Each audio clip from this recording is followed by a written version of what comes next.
to 2009, the last time there were big protests in Iran, is that we are seeing calls for the overthrow of Iran's supreme leader, Ayatollah Ali Khamenei.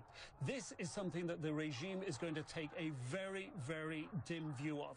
The open expression of the overthrow of the supreme leader is not something Iranians do out on the streets. This is not something that is going to be tolerated by the government.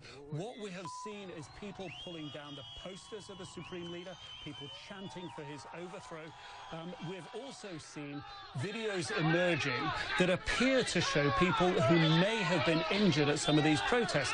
We've seen videos where people are being carried away from what appear to be the protests. We've also seen what appear to be people with gunshot wounds being treated in makeshift medical facilities. One young man on a hospital gurney appeared to have a gunshot wound all the way through his abdomen. These videos have yet to be verified. However, what we saw back in 2009 is that the social media videos that emerged from those protests ultimately did have an accurate record of the hard crackdown that the government was putting on the protesters. Indeed, one protester shot dead, dying on the streets, caught on camera.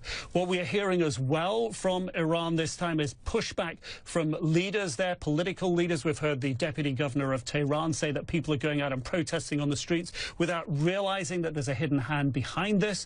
We've heard as well pushback coming from the foreign ministry in Iran against President Trump's tweets. President Trump has said that the world is watching and that the people of Iran should be able to democratically express their will on the streets. He said the world is watching. What the foreign ministry is saying is that President Trump and the White House lack credibility, that their words are valueless. We've also heard from the first vice president in Iran admitting that these protests grew out of anger at the economy, that the unemployment was going up, that inflation was going up. He said that the government must do more to tackle the issue of the economy. However, he also said that no one should use these protests to damage the government, and warned very, very clearly that anyone doing this, anyone behind the protests, should be identified immediately. Very chilling words. Nick Robertson, CNN.